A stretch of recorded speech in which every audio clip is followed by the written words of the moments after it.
Welcome to the Old Time Radio Westerns. I'm your host, Andrew Rhynes, and let's get into this episode. This episode's going to be Western Stories. This story comes from Lux Radio Theater. Original air date September 10th, 1951, and the title is Fancy Pants. Let's get into it, and I hope you enjoy. Lux presents Hollywood.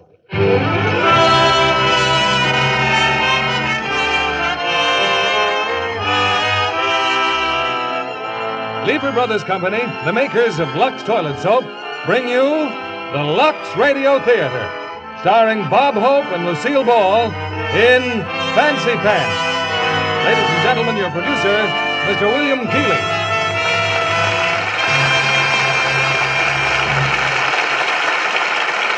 Greetings from Hollywood, ladies and gentlemen. One of man's greatest gifts is that of laughter, particularly the talent for making other people laugh. Tonight, as our stars, we are fortunate enough to have two clowns. First, the unpredictable Mr. Robert Hope, and second, and by far the prettier of the two, Miss Lucille Ball. We will present this extraordinary team in their Paramount picture riot, Fancy Pants.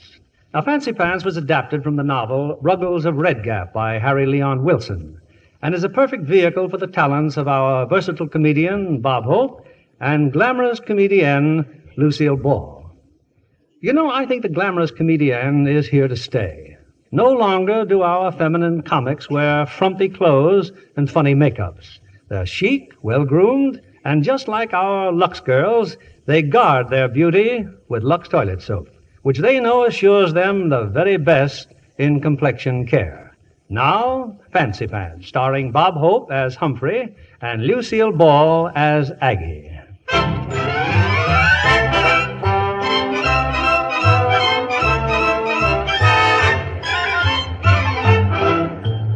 It's England, 1905, and out in the countryside, a third-rate group of actors has just concluded another dismal performance.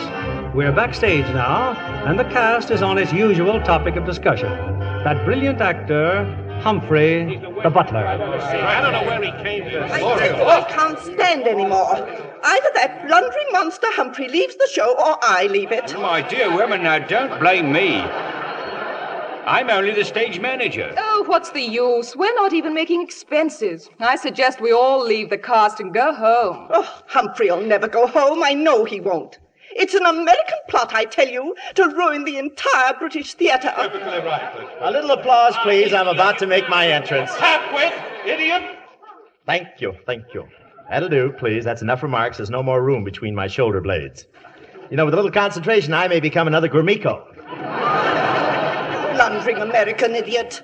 Fiend. Dracula! I'm making a cat battle of water to make a native land. Now, if you'll all keep quiet for just a moment, I've got some news for you. Yes, what is it? It so happens that the young Earl of Brinstead was in the audience tonight. Royalty? Yes, and not only that, but the Earl of Brinstead has a proposition to offer you. Yes, now he's waiting in the office. Come along, all of you. The entire splendid cast, I presume. Now, let me warn you, Earl, we're the finest actors in the British Empire, and we're going to be real tough to deal with. Now, what's your proposition? Well, We'll take it. Ladies and gentlemen, I recently have become acquainted with a rather intriguing young lady from America. Now, her mother is a nouveau riche, determined at all costs to inflict culture upon her daughter, Agatha. So, I have invited Miss Floud and her mother to my country estate for the weekend to meet my family. Rather rash, eh, what? Since I have neither estate nor family. However, my friend Lord Twombly has lent me his home, and you, dear people of the theatre, shall enact the role of my family. On one condition, my lord. Humphrey stays here. Quiet, Ava. My lord, there are members of this cast who are jealous of my sterling portrayals. I have played valets and gentlemen's gentlemen from Chicago to Liverpool, and the critics all say the same thing about my performance. Yeah,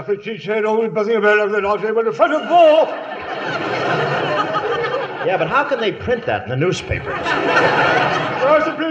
Good for you, she's putting all that blast. Yes, what does he say? Oh, he said there'd be plenty to eat and drink, a good fee, and she's spoiling it all. He talks like that ever since he got hold of a loaded crumpet. Well, those are my terms. Oh, give Humphrey another chance. After all, he is human. Well, practically. Oh, very well then. But keep him away from me. Don't wear your hair up, honey. It's the grouse shooting season. Well, it's all settled then. Yes, and we're off to the country, and I hope you have an elevator so the upstairs maid can have a fair share of me. I'll send carriages for you the first thing in the morning. It'll be a lark for all of you. And for me, who knows? A rich wife, Miss Agatha Floud.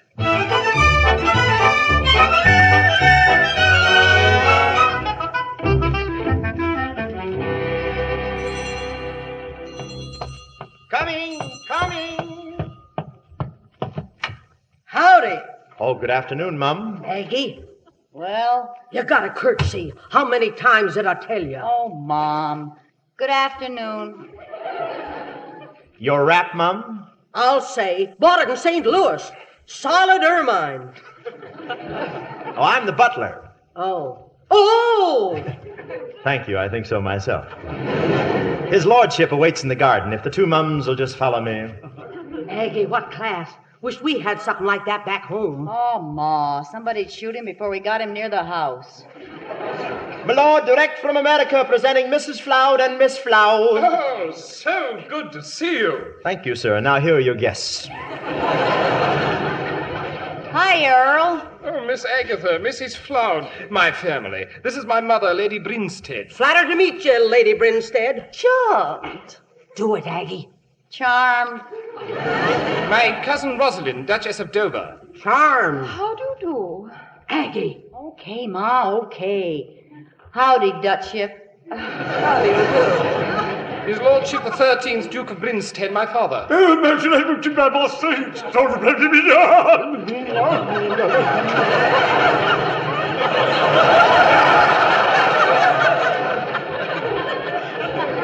Hey, what's he trying to do to me? Just kissing your hand, Miss Agatha. You'd think there was gravy on it. You must forgive father's enthusiasm. Told him all about you, sir. You hear that, Aggie? The Earl told his pa all about you. And somebody ought to tell his mother all about his father. Well, I hope our guests find it relaxing here at Brinstead Manor. Eh, Mamma? Yes, indeed I do. Oh, beg pardon, my lord. Yes, Humphrey? Your monocle is smudged. You've been breathing through your eyeballs again. There you are. Anything else, my lord? Mustache wax, a touch of hair oil, perhaps? A whiff of stopette?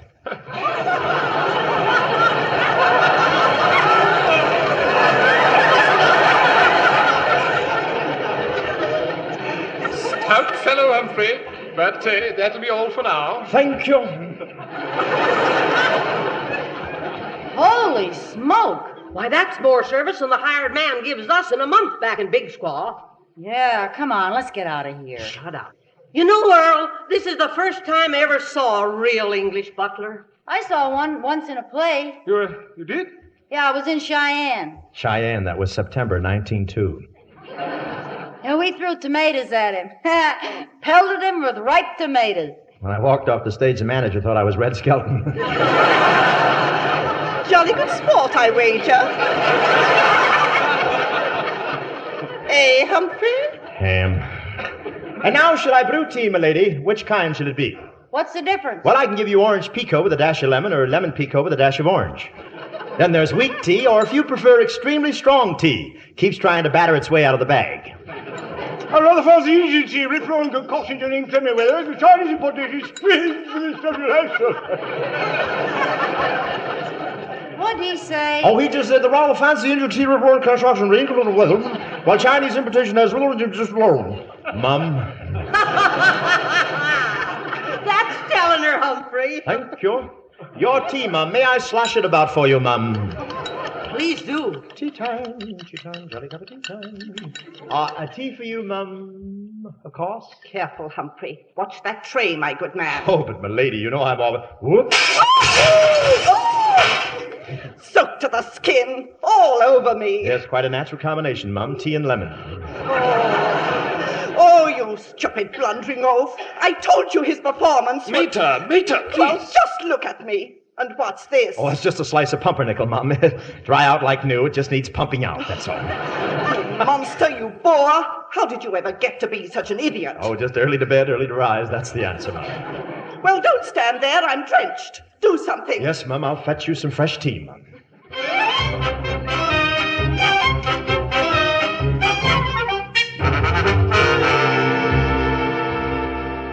Humphrey. Psst. Over here, Humphrey. I want to chew the fat. So soon after tea, Mum? Shh. What do they pay you around here, Humphrey? 6 quid, 3 bob, 2pence halfpenny a fortnight, Mum. How much is that? I don't know. I'm still trying to find out what a fortnight is.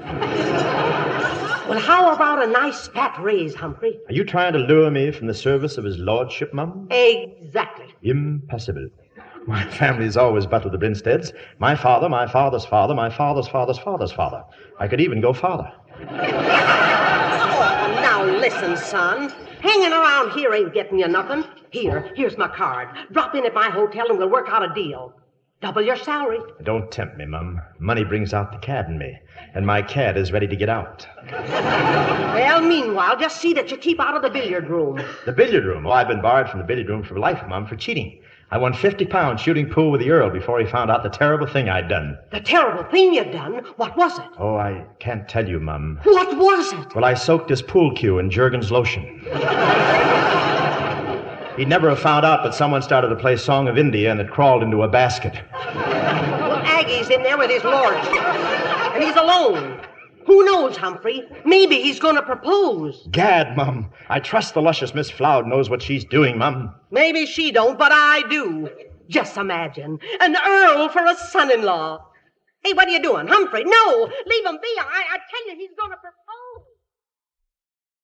Now then, Agatha, my dear, if you'll just give me your hand. Okay, here. Thank you. You place the hand on the billiard cue thusly. Do you follow me? May I tell you something, dear Agatha? May I tell you that I brought you in here just to be alone with you? Why? Because you're the most exciting girl I've ever met. If only I knew the right words. If only I knew what to do. May I be of service, my lord? Sherry, my lady? Well, don't mind if I do. Sherry, my lord? No, nothing for me. Thank you, Humphrey. Scotch and soda, my lord? Nothing at all, thank you. You may run along now. Scotch and water, my lord? No, nothing, thank you. Soda and water, my lord? Nothing. Water over water? Scotch over ice, my lord? No, nothing, Humphrey. Scotch over scotch, scotch over bourbon? That will be all, Humphrey. Thank you. Care to play musical glasses? It's jolly well crazy, my lord. No, nothing. Shall I draw the blinds, my lord? Draw your bath? Draw your picture? Look, Humphrey, draw whatever you like, but somewhere else. Somewhere else. Yes, my lord. Or shall I chalk the mum's cue, my lord? Why don't we just give up until he winds down? You heard his earlship. Hit the breeze and stop talking. Well, if Mum feels that way about it, Mum's the word, Mum. I'm terribly sorry, Agatha. Now, as I was saying, oh, my darling, if you only... Announcing Sir Wimberley, Mrs. Floud, Lady Margaret, Lady Rosalind, and Cyril, my lord. Oh, for heaven's sake. Lady Margaret, Mum, may I serve the punch bowl? You may. Serve the punch bowl, Humphrey. Fine, Mum, as soon as I return from the laundromat in the corner. I can't think of any place else to put the goldfish. By the time you finish the punch, they'll be suds washed and rinsed 3 times. Well, Aggie, any news? Oh, lay off of me, will you, Ma? Well, you may not want his earlship, but I sure got a hankering for Humphrey. Ma! I tell you, Aggie, that Humphrey'd make a real gentleman out of your paw. Take that home with us to Big Squaw? Well, why not? You got bats in your belfry. I don't care. I'm going to get that Humphrey for your paw somehow. If Lady Margaret would only fire him. Oh, Pa, just feed him to the pigs. Get over there and shoot your pool. I gotta think. How am I gonna do it? How? A little refreshment, Mum? Bavarian punch? Bavarian punch? A whiskey stirred with a Bavarian. No, I don't want any. Well spiked, Mum. A little punch, Mum? Why, thank you, Humphrey. Make you fit as a tiddly and ready to wink. I'm warning you, Humphrey.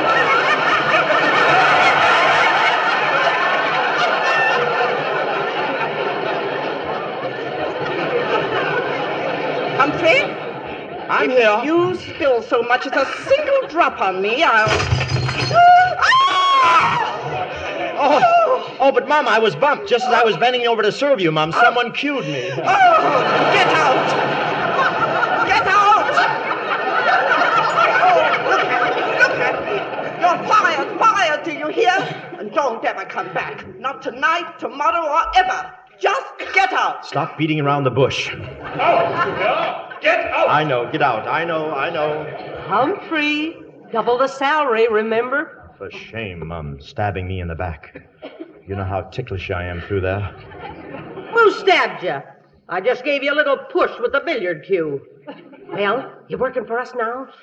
Oh, big squall. You said it. We leave next week. Big squall. I'll pack me bags, Mum. Well, don't say it that way. What's the matter with Big Squaw? Oh, nothing, Mum. It's just that I hate the idea of living in a town that's named after Crosby. I got him, Aggie. I got him. Humphrey's coming home with us. Ah, Ma.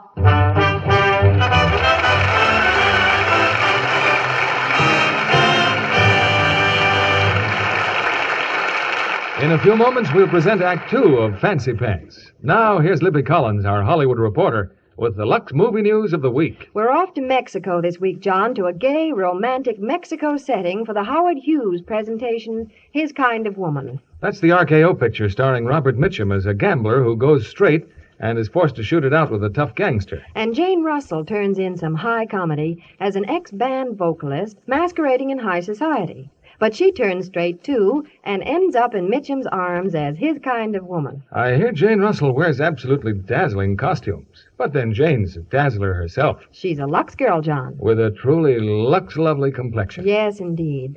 Jane Russell always depends on Lux soap care for her complexion. And she tells me she adores the big new bath-size Lux. It makes her daily beauty bath so luxurious. So many screen stars say that, Libby. In fact, bath-size Lux is a favorite all over Hollywood and everywhere. The creamy lather is so abundant, even in hardest water. And I love the way it leaves my skin so fresh. Lux lovely all over. Yes, Lux Soap's active lather makes you sure of daintiness, sure of charm. It has a delicate flower-like fragrance that really clings, really lasts. Tomorrow, get this satin-smooth bath cake that leaves skin Lux lovely all over. 9 out of 10 screen stars use fragrant white Lux toilet soap. Now our producer, Mr. William Keighley. Act Two of Fancy Pants, starring Bob Hope as Humphrey and Lucille Ball as Aggie.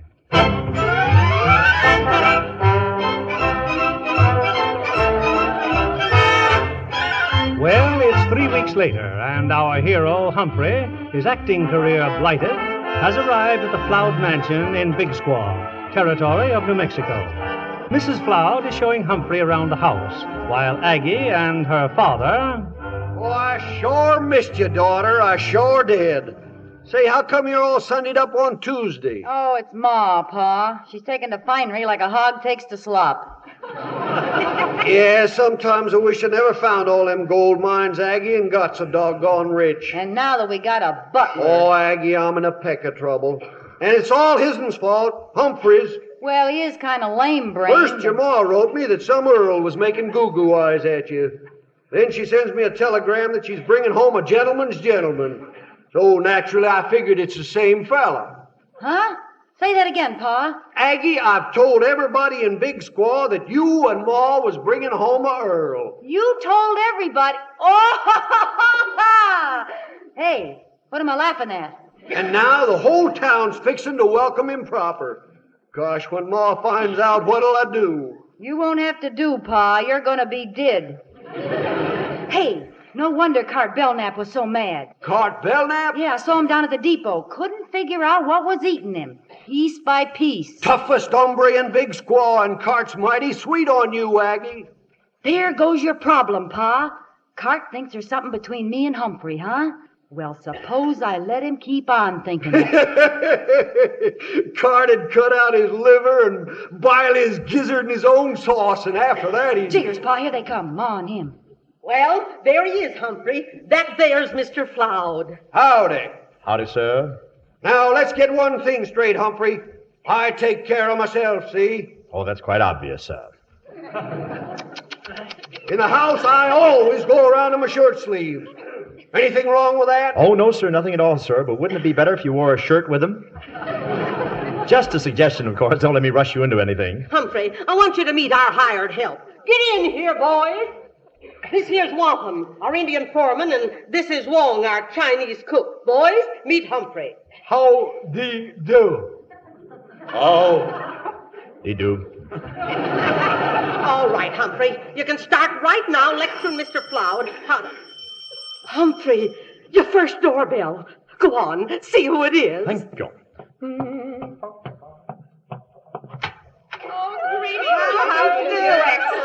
All right, folks, all together now. Welcome to Big Squaw, Your Grace. Your Grace? What? Who, me? Howdy, Mayor. So good to see you all, my dears. Come on in. Oh, Effie, you're so lucky. Congratulations, Mrs. Floud. Humphrey, ain't he elegant? She calls him Humphrey, his first name, right to his face. Oh, real, genuine Earl. Oh, this certainly makes you the queen of Big Squaw's society, Effie. Me, queen? Silly, isn't it? Oh, your lordship, your tie. Let me fix it.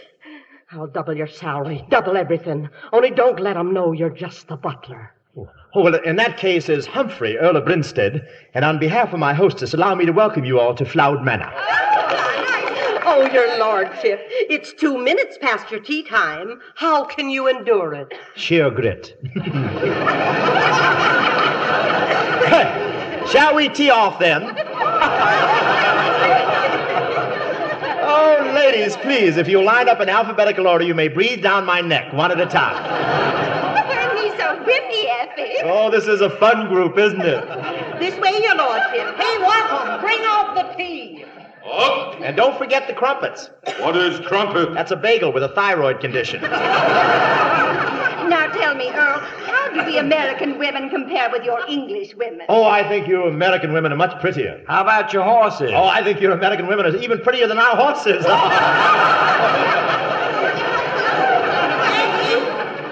where are you? Sorry, Ma. Haven't I asked you never to enter a room without dropping a curtsy to Humphrey, the Earl? Yeah, Ma, I know.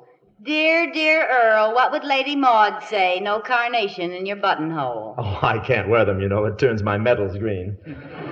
Carnation, ladies. Here, you may shed it. Oh, Earl, please tell us about your medal. Yeah, some experience I could write up in the paper. Nothing doing, folks. His Earlship's kind of pooped. Oh, no, not at all. Not at all. Now, let me see. Which medal shall I explain first? Oh, yeah, I think it was my first year of service in Africa. I was a mere lieutenant at the time. Well, those native chaps were becoming very nasty, meant to wipe us out, you know. They were only waiting for the end of the monsoon. Monsoon, that's French for mister. Thank you. Well, Colonel Jothergill drew me aside. It's 3 against 1,000, he muttered. We had to have reinforcements. No man could get through. The Earl was just a boy at the time. No, I was 13, as I remember. Oh. Well, Colonel Jothergill, old Spit and Polish, we called him lovingly because he was always spitting and he was Polish. Well, sir, there we were, 3 against 1,000. Oh, how horrible. Stimulating, though. Then Colonel Jothergill told us the worst of it. Stiff upper lip, he muttered, starching his mustache. You'll have to face it, chaps. There was no more tea. They'd cut off our Liptons. Oh, they'd pay dearly for this. We'd sell our lives at a fearful price, but how to stop them? How to get out of it? How? Oh, how? But... There was no more time. They were storming the fort now. 3 against 1,000, mind you. Oh, you're wonderful. Yes, there I was with a spear through my supple young body. Didn't it hurt? Only when I laughed. Well, I drew my cutlass, I drew it. I started to hew my way through them. Oh, well, if you dear peasants will excuse me, If you'll excuse me, well, I always take a nap before tiffin. But, your lordship, what happened? How did it end? Oh, the encounter. Well, we finally put them to rout. But we all agreed that they were 3 of the toughest rascals we'd ever fought. Cheerio! Gad, what a performance.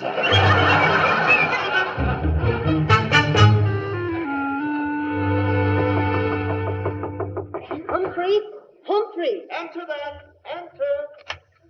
Humphrey, you get out of that bed and make tracks for the Yellow Dog Saloon. Them 2 varmints, Aggie and Pa's over there. In a saloon. It's a revolt. Oh, but Effie, one does not disturb an earl this early, and the earl is feeling very earlish this morning. Humphrey, In the weekly newspaper, you may be an earl, and in front of my friends, you may be an earl. But every payday, you're Humphrey the butler, and your job is pawing Aggie. Oh, but Mrs. Floud, I simply... Humphrey? Yes, Mum. I'm on my way, Mum. Yellow Dog Saloon, Mum.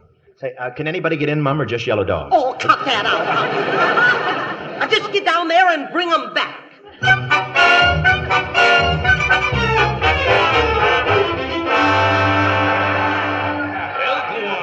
Tell us the rest of your big idea. Yeah, go ahead and tell him, Aggie, honey. Well, boys, Pa and me come down here because we knew as soon as Ma found out we was gone, she'd send Fancy Pants, that is the Earl, down here to get us. Only meantime. Yeah, only meantime, I sent word for Cart Belknap to come over. So hang around, boys. Figure we might see something real interesting. Aggie, look who's walking in. Fancy Pants. Come on in, Humphrey. Boys, I want you to meet our new boarder, the Earl of Brinstead. Earl, the boys of the Yellow Dog Saloon. No, don't get up. You'll muss up the sawdust. Begging your pardon, young Mum, but the maid has requested that you both return at once to the manor. What's wrong with our manners here? Oh, come on, Humphrey, sit down. Hey, Aggie, how about singing that song again for his earlship? Sure, Pa, why not? Hey, Sam, get over to the piano. Okay, Aggie. It's for you, Humphrey. Jolly decent of you, Mum. Give it to him, daughter.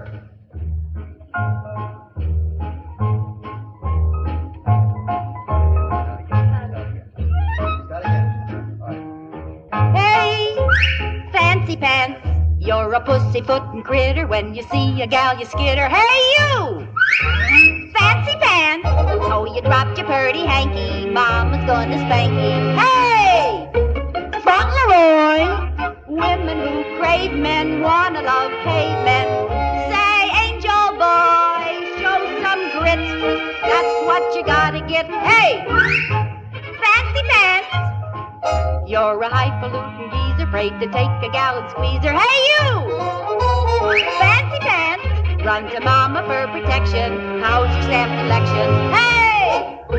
Tenderfoot, looking at us and stomping and cussing. What you scared about? Take a chance. If you're rootin' and tootin', folks will quit a hootin'. There goes Fancy Pants.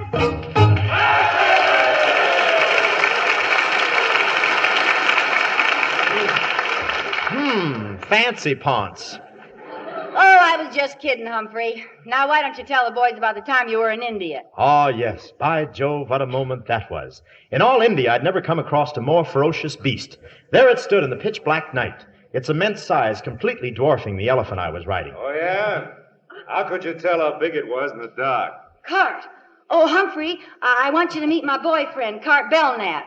Shake hands with his earlship. Put her there, stranger. Oh, well, any friend of Miss Agatha's is a friend of... What's the matter, stranger? Get up off the floor. Oh, that's fine. Western hospitality. You do that again, and I'll report you to Spade Cooley. Well, jolly meeting you, sir, but I fear it's crumpet time. I must be jogging along. Stay where you are. Yeah, you were looking at the great big animal in the dark. I was? Oh, I was. Yes. Well, its white coat stood out, the largest polar bear I've ever seen. Must have been at least... Polar bears don't belong in India. Yeah, that's what I kept telling him. Well, he kept coming toward me. I kept retreating step by step. What happened to the big elephants you were riding? Well, he'd gone to Washington to get ready for 52.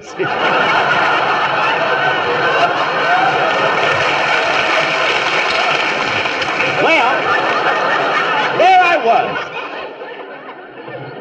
Never dreamed of that. Well, there I was, alone, unarmed, except for a spear that a friendly native had left lodged in my chest. Yeah, but it only hurt when you laughed.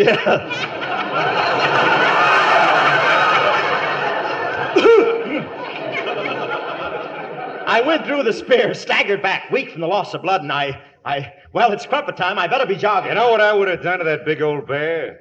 I'd have twisted his neck. Like this! Oh. And I'd have got him by the ears, and I'd have yanked him off. Like this! I wish you'd have been there. It would have been very... Then I'd have got me a couple of handfuls of fur, like this, and I'd have pulled him off. Pa, maybe we better stop Cart. Oh, he's just getting warmed up, daughter. And you know what I would have done next? Don't tell me. Let me guess. All right, go ahead and guess. Well, I guess you'd have taken your trusty revolver... Well? ...and hit him over the head like this. Ooh! Cheerio, chaps. I must whiz. Aggie, did you see what he did? Yeah, to Cart Belknap. Hey, Fancy Pants, wait for me!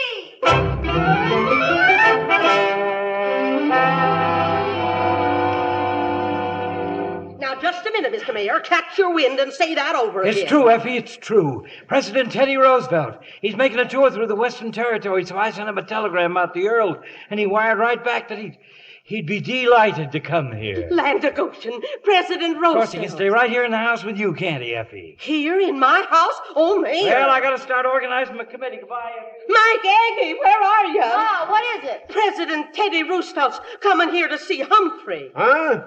I'd have swore she said the president was coming here to see Humphrey. That's what I did say. Effie, girl, you been hitting the Applejack? Well, what's he want to see Humphrey for? Because he thinks Humphrey's a earl. Where is he? Where's Humphrey? Who, Humphrey? I said, where is he? You better tell her, Aggie. Well, the last time I saw him, Ma, he was sort of heading out of town. Out of town? But he'll get lost in the desert. Well, all of a sudden, he got kind of lonesome for London. Oh, you too. I might have known you'd do something like that. Now, Ma, we can't you help get it. and go on after him, and don't you come back here without him. Now get! Get!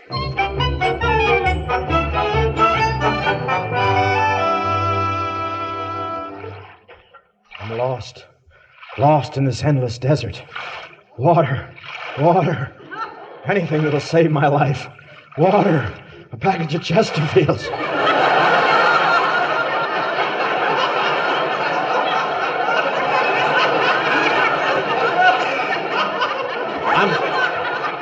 I'm going mad, I tell you, mad. The sand, the heat. I'm too young to die. Too young.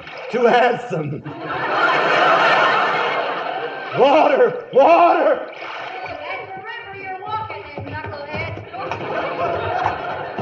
It's a mirage, I tell you, a mirage. We do our washing in that mirage every Monday morning. Oh, yeah? And who asked you to come chasing after me? I want to get out of this country. Well, I don't exactly blame you, Humphrey. Me and Pa were awful ugly, and Cart Belknap. Cart Belknap. Only a coward would hit a coward. Oh, he just snapped his twig, that's all. You see, Cart wants to marry me, and I guess he got the silly idea that you and me were sweet on each other. Can you imagine? Preposterous. You're not even my type, Mum. You know, it took a lot of nerve belting Cart Belknap over the head. That's why I figured you might have nerve enough to meet President Teddy Roosevelt. Yeah, well, I've got just as much nerve as... Who? Well, everybody thinks you're a real earl, so Teddy Roosevelt's coming to Big Squaw just to meet you. Ha-ha! Well, you're going to look pretty silly. And your ma and pa are going to be looking silly. And this whole silly little town's going to look silly. You'll have to change the name to Big Silly. Well, at that, it might be worse if you stayed. Imagine you trying to fool a president. Say, presidents can be fooled. They vote for themselves, don't they?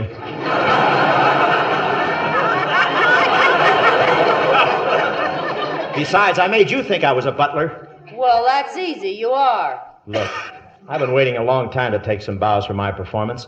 I'm no earl, I'm no butler, I'm not even Humphrey.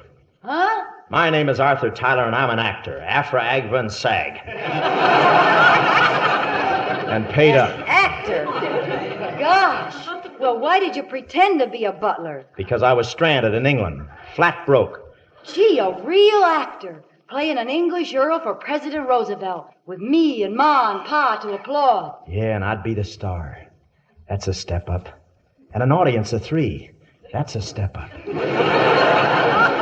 Sure. Besides, there's a lot of innocent people down in town depending on you, Humphrey. I mean, Arthur. Innocent? How about Cart Belknap? Would you tell him we don't mean anything to each other so he'd stop trying to put my head in his trophy room? Well, sure. I'll tell him that we don't mean a thing to each other. Well, there's my horse, Humphrey. Let's get back to town. Ah, yes, the horse. I hope you don't mind riding double. Double, Mum? Wouldn't think of it. Oof, there we go. Oop. There. You all set, Mum? Perfectly comfortable, Mum? Oh, sure. Let's go. Later on, if your feet start hurting, maybe you can ride the horse.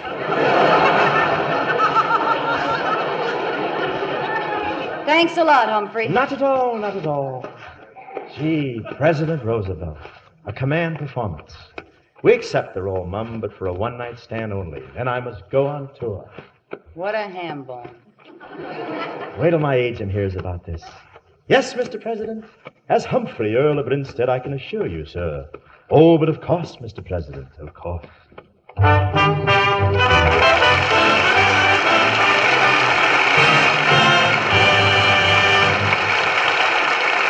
In just a few moments, we'll return with Act 3 of Fancy Pants.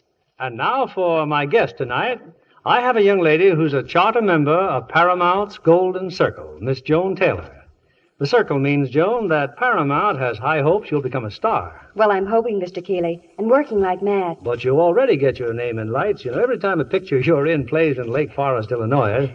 Confidentially, that's because my father owns the theater. And your mother danced in vaudeville. Yes, she was a headliner and started me on dancing lessons early. Well, Joan, dancing started many a screen beauty on her career. Look at Jane Wyman and Alexis Smith, who are playing opposite Bing Crosby and Francho Tone in Paramount Pictures' wonderful new comedy, Here Comes the Groom. I watched it being made, Mr. Keighley. What fun. What tangled romances. Being in love with Jane, Jane engaged to Francho. And Alexis, the glamour girl, whose competition brings Jane back to Bing. Yes, if you'd like to laugh, don't miss Here Comes the Groom. And when you see lovely Jane Wyman and Alexis Smith, notice the smooth beauty of their complexions. Both Jane and Alexis know how easy it is to be Lux Lovely, Mr. Kennedy, and I agree with them. Lux soap facials really work wonders for my skin. You have a lovely complexion, Joan. And as you know, here's all there is to a Lux Active Lather Facial. Cream the rich lather well into your skin, rinse thoroughly with warm water, then cold, and gently pat dry with a towel. It's the active lather that does the trick. Leaves skin softer and smoother. So discover how easy it is to be Lux Lovely. Get a supply of Hollywood's own beauty soap tomorrow. 9 out of 10 screen stars use fragrant white Lux toilet soap. We pause now for station identification. This is the CBS Radio Network.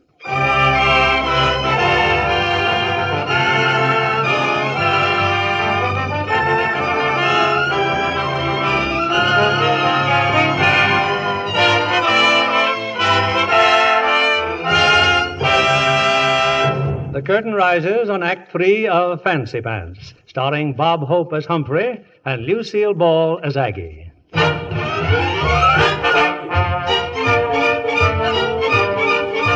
biggest day in the history of Big Squaw is at hand. In a couple of hours, President Teddy Roosevelt is arriving to pay his respects to the Earl of Brinstead. And now, at the Floud kitchen, excited preparations are underway. Yes, it's home cooking for the president. Oh, woe is me, what goes with me? I hate this living I've chose for me. Tired of meeting misery. Should have never roamed and left at home cooking. Home cooking. Life is cruel, I was a fool to roam. I went abroad, and how I haw them English critters I never thought. When the Duke says, yes, my lord, partner, you can hear me elbow. Home cooking. Home cooking. No fancy pants will stand a chance with me. With a porch light screen door banner from Niagara Falls. Green grass, lawn mower, home sweet home up on the wall. That's home cooking, home cooking. A quiet life is quite the life for me. Yes, give me that home cooking, home cooking. That's the life for me. Thank you, Margaret.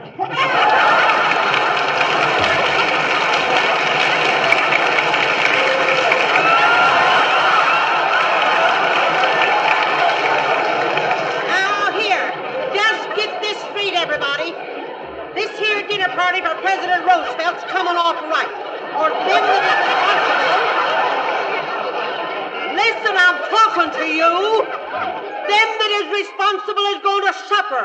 You hear me, Aggie? I hear you, Ma. And even you forget to curtsy, I'll bust your curtsy. Oh, all right, Ma. A doorbell, Mum. I'll get it. You stay where you are. You quit calling me Mum, gol darn it. Today you're the Earl of Brinstead in capital letters. Oh, yes, just the way it's embroidered on my shorts. I've been practicing a royal sneer all morning. I'll soon be getting fan mail from Basil Rathbone. Oh, what a season this is. Oh, it's probably just Carrie with her potato salad. Lay off the doorbell, honey. I'm coming. Come in, Carrie. We'll... Oh! Mrs. Floud, how do you do? Oh. Fainted. Pick her up, Bennett, and bring her in. Yes, sir. That's the trouble with these surprise visits, Mr. President. Oh, here now. What's the miss, you chaps? She fainted. Oh, well, you see, President Roosevelt's coming, and everyone is simply... Well? Aggie, Papa! Aggie, it's the president! Huh? Well, so it is. I'm Mike Floud, Mr. President. This here's my daughter, Aggie. How do you do? And this here's the Earl of Brinstead. Oh, pleased to meet you. Any president of Paws is a president of mine. How'd you do? Delighted. And this gentleman is Mr. Bennett, Secret Service, you know. Oh, yes, of course. And down here is our hostess, Mrs. Effie Floud. Ma, wake up, Ma. I'm sorry I dropped in so unexpectedly, Mrs. Floud, but I've listened to so many speeches of welcome I was hoping to avoid the one at your depot. Aggie, you take the president in the parlor till we get things fixed up in the kitchen. Personally, I'd like to go in the kitchen with you. You mean it? I make a steak sauce that is very popular in Washington. You do? Extraordinary. Back to the kitchen, everybody. Delighted. Bully for you. And to think I almost voted for Brian. I say this is a ginger group, isn't it?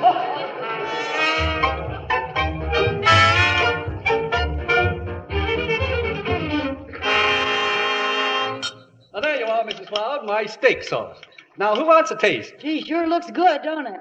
I still think it needs a little more cooking, Sherry. Paul. Well, perhaps another dash of sherry wouldn't hurt. Oh, nonsense, Your Honor. You keep your nose out of the president's recipe. Doggone it, Effie. There was plenty of sherry in your cooking before we got married. Why, Mike Floud, are you insinuating that... Gee, Ma, if you'd used stronger sherry, I bet I'd be 2 years older.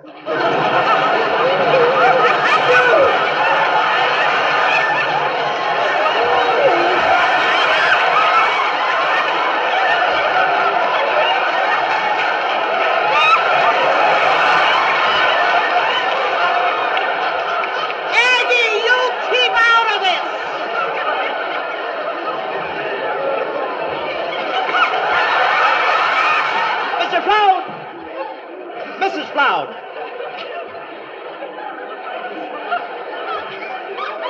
Mr. Floud! Mrs. Floud, after all, the president's on his vacation. Do you want him to think he's back with Congress? Bully for you, Brinstead. Now tell me, what is the attitude of England regarding the Mediterranean situation? Oh, yes. Well, frankly, there are two schools of thought, pro and con. Well, of course. But just how do you feel about it, pro and con? Well, the pro people seem to be for it, and the con group are definitely against it. Definitely, sir. But you, Brinstead, just what stand do you take? Oh, me? Well, I'm pro. Pro? Mm-hmm. How can you endorse a situation like that? Oh, what I mean is I'm pro-con. I'm for those who are against it, you see. No, I don't, but... Effie, where are you? It's the mayor. The train came in, but he wasn't even on it. He didn't even... Jumping Jehoshaphat. President Roosevelt. He's here, folks. He's here. Mr. President, as mayor of Big Squaw, permit me to welcome you to our fair city. And in honor of this... Oh, bravo. Excellent speech, Mr. Mayor. Brief but meaty.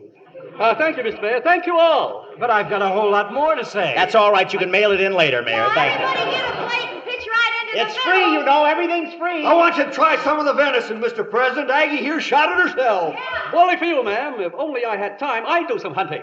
Oh, what we ought to have is a fox hunt. Oh, yes, they're fun, especially if the fox is riding a fast horse. Over hill and dale, yoicks and away, all that sort of tittle. Blasted shame you have to be pushing off, Mr. President. After all, I do have a schedule. Bad show. Disappointing to the hounds, you know. By Gad, we won't disappoint the Brinstead. Oh, Bennett. Yes, sir. We're staying over. See about the train. Yes, Mr. President. And you, Brinstead, you shall lead the hunt. Me? Tomorrow morning. Oh, but We'll spend the whole day on horseback. The whole day on horseback? I may find a new place to put my Dr. Scholl's footpads.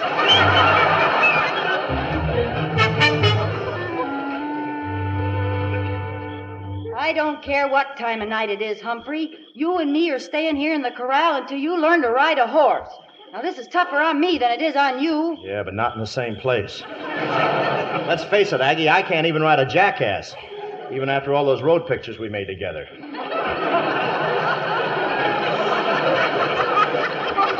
That goes with Here Comes the Groom, doesn't it? I can stay on a horse. I can stay on a horse when he walks, I think, but I can't go out there riding in any fox hunt. Playing an Earl was easy, but all I ever hunted was a job. Well, I ain't asking you to ride just for Big Squaw or for Pa or Ma. It's for me, Humphrey. Me? I mean you? The first time I saw you, I said to myself, here's a dirty, low-down, lily-livered coyote. Then, as I got to know you better, I figured you for a filthy, sneaking rat. Yeah, I grow on people like that. But then again, you remind me of a little old chipmunk I had when I was a kid. Only thing I ever loved. Same look in the eye as you got. I'll never forget how he looked at me just before he went west. California? Dead. Smog poisoning, huh? Cart Belknap shot him. Hey, did you ever tell Cart Belknap that we didn't mean a thing to each other? Well, not yet, Humphrey, but I was fixin' to. Well, don't. Huh? Well, I don't like my women to be lying. You mean you aren't running out on us? Nothing's going to stop me now, maybe not even a horse. Oh, Humphrey, would you kiss me? Nobody'll see. It's dark out here.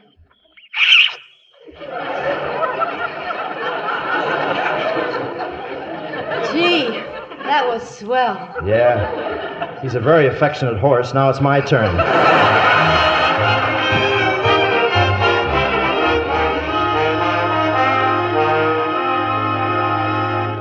Bully idea, this fox hunt. Bully! Well, may not be exactly like England, Mr. President, but the fox will never know the difference. Ah, here comes Brinstead. Tally-ho, pip-pip, everyone. Top of the morning, Your Excellency. Thank you, Brinstead. Splendid day for the...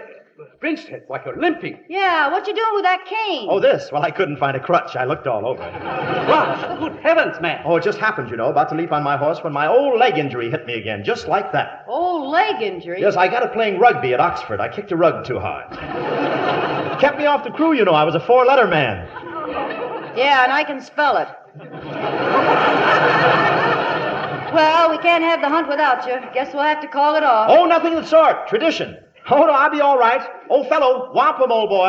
Ugh. Just bring my beast over here and have her lie down. I shall get aboard somehow. Brinstead, you can't possibly ride. Oh, I'll suffer through, Prez. Nothing stops the Brinstead. Excelsior! Your family motto? No, somebody fetch some. I'll put it in my pants. You can't ride. President's orders. Oh, well, I guess I'm outvoted then. Rum luck, eh? Better take my horse along, though. This could give her an inferiority complex. She wouldn't be able to hold up her tail among the other horses. Well, buzz off without me, you lucky people. Mount up, you all. Have fun. I'll just sit here till you and the pain go away. Well, folks, I guess we're all ready then. Yeah, you might as well start us off, your earlship. Get on your mark. Trump the trumpets.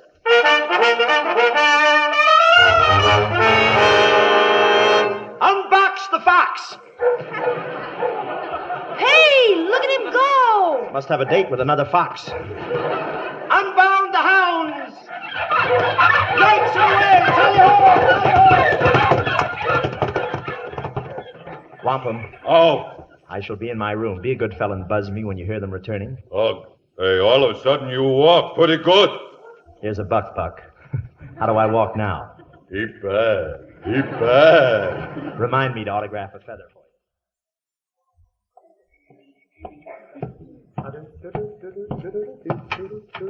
Come on in, your lordship. Belknap. I've been waiting for you. Cart Belknap. Sorry about your bum leg, your lordship. You do ride, don't you? Ride, my dear fellow? I was born in the saddle. Mama got a bad break with the traffic lights. That's very funny.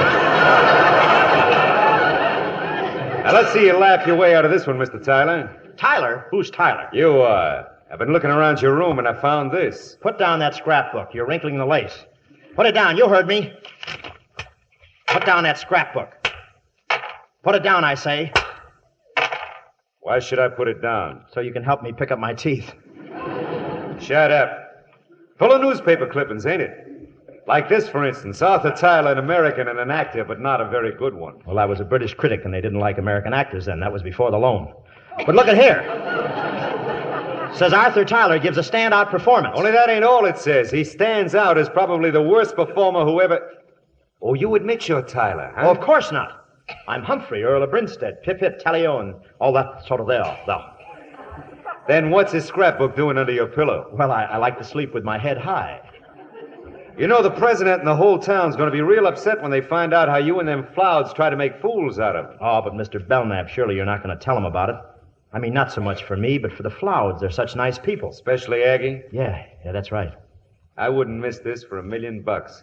Well, cheerio, Mr. Tyler. I'll put a real good finish in your scrapbook for you. Your funeral notice. You can't do it. You're not going out of this room with that scrapbook. Oh, no? No. So long, Humphrey. I'll unlock the door as soon as they get back from their fox hunt.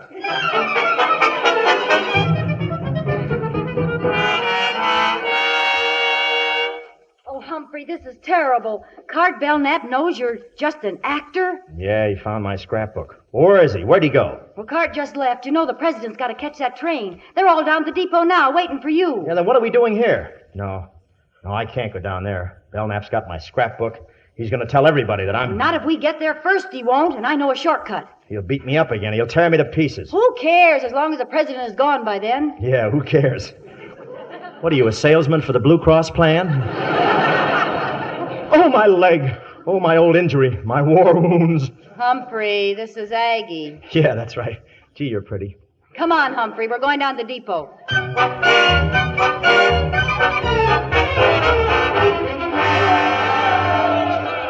Grinstead, how good of you to see me off. But what happened to you? Well, I was determined to reach the train before you left, sir, but I fell down twice for every time I got up. Bad leg, you know, sir. It starts at my hip and goes all the way to the floor. You shouldn't have attempted it, the condition you're in. Well, you should see the condition I'll be in. Oh, but don't worry about me. Splendid hunt, I hear. I wish I'd been there. Perhaps we'll hunt together sometime when you come across the big pond. Delighted, Vincent. Bully of you. Bully! I have put on a little weight. All right, Miss Bennett. You can start the train. Yes, sir. Stop the train! No, wait, Mr. President. You and this whole town ought to know what the Floud and that fake Earl's trying to put over on you. What are you talking about, Belknap? Why, he's just a cheap little actor. What's this? The most humiliating thing Why, I shall return immediately to He's England. a fake. And this book, I gotta prove it. Give me that book. Come back here. Stop him, somebody. Stop it. So long, Aggie. So long, Paul. So long, Effie.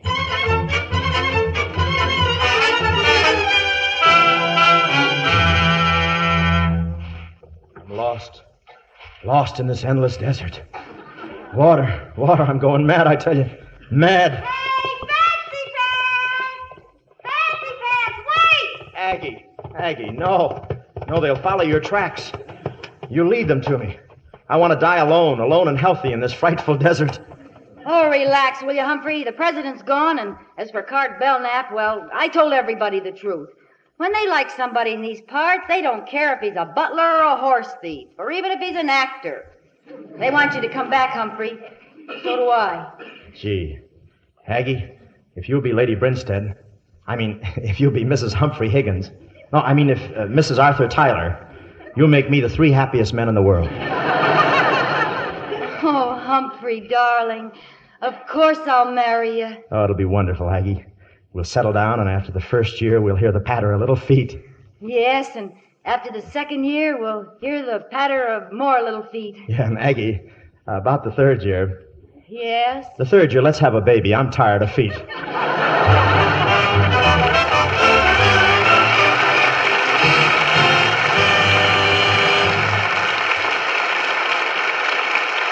In just a few moments, we want you to meet our stars in person, and Mr. Keighley will tell you all about next week's show. But now, here's Libby Collins with a big piece of news for you. You mean, John, with a big question for everyone? A question? Yes. Who is the lovely Lux girl? Or perhaps I should put it this way. Can you identify the portrait of the Lux lovely Hollywood star whose eyes are masked out? Her picture's appearing in newspapers all over the country, on posters, in grocery stores, everywhere. Oh, she's the mystery star in the big Lux Girl contest. And it is a big contest. $60,000 worth of prizes. Why, the first prize is $5,000 cash plus a Ford Victoria sedan. And there are hundreds of other prizes. 10 Ford Custom V8 two-door sedans. 214-karat gold diamond Bulliver watches. $10,000 in additional cash prizes. Over 1,200 opportunities to win. And it's such fun to enter, because first you look at the picture of the lovely Lux girl you'll see at your grocery store, and right on the poster is a clue to help you. She's the star of Metro-Goldwyn-Mayer's Too Young to Kiss. That makes it easy for everyone to identify her. Now comes more fun in your entry. You complete the last line of a jingle, and here's the jingle. June is her name, the last is da-da-da. That's where you fill in the star's name. I'll repeat it. June is her name. The last is da-da-da. Her lovely skin's beyond comparison. Her beauty soap's the one for me. You write a last line to rhyme with me. There are lots of things you know to write about Lux soap to help you write that last line of the jingle. For instance, Lux is Hollywood's own beauty soap. It has active lather that leaves skin softer, smoother. And Lux soap's delicate perfume clings, leaves skin sweet and fresh. 9 out of 10 screen stars are Lux girls. So go ahead, enter this big Who Is This Lovely Lux Girl contest right away. Get the entry blank at your grocer's tomorrow. It gives you all the rules, the jingle, and the address. Send in as many entries as you wish, but with each entry attach 2 Lux toilet soap wrappers, either regular or bath size. Remember, there's $60,000 in prizes waiting for winning last lines. Yours may be worth $5,000 cash and a Ford Victoria sedan. Now, here's Mr. Keighley with our stars. And here they are for a curtain call. Bob Hope and Lucille Ball.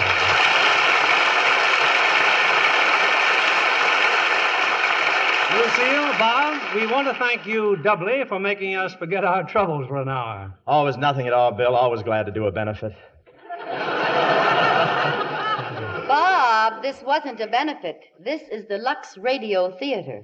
Well, it was a benefit for me. After all, how much Lux soap can I eat? But, Bob, they pay me money, and then I buy my own Lux soap. It's cheaper that way. How do you like it? Crosby told me he saved the wrappers and sent Gary to college.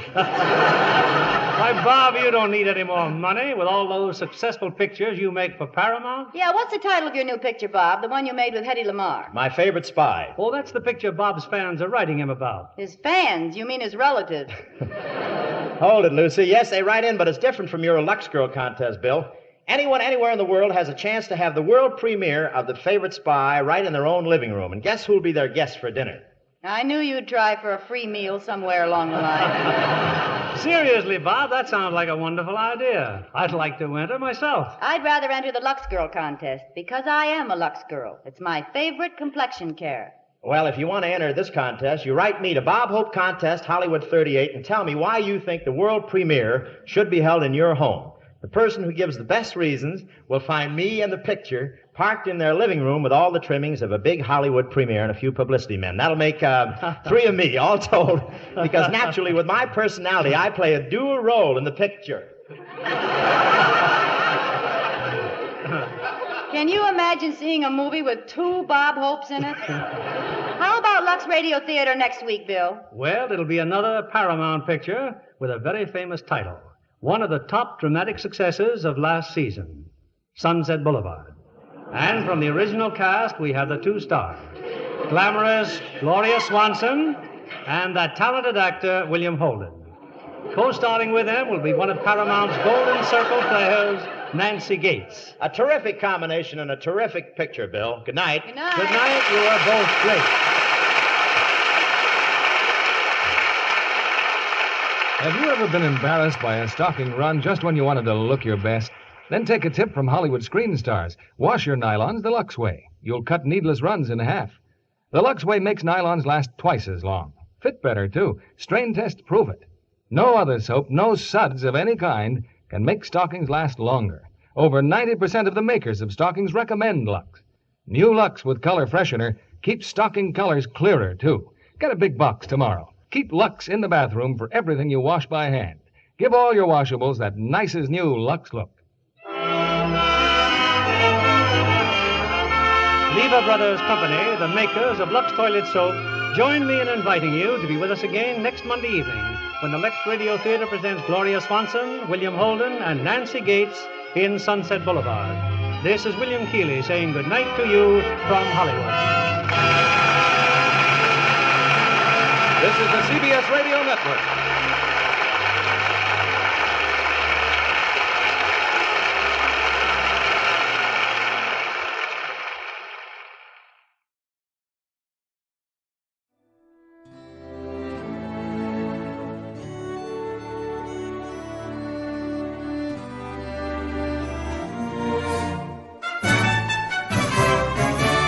This has been a presentation of OTRWesterns.com, and we hope you enjoyed. Please take some time to like and rate our shows in your favorite podcast application. Follow us on Facebook by going to otrwesterns.com/Facebook. Join in the conversation by going to otrwesterns.com/Discord. And don't forget to send us an email, podcast@otrwesterns.com. This episode is copyright under the Attribution Non-Commercial Share Alike copyright. For more information, go to otrwesterns.com/copyright. Have a great day, and again, thanks for listening.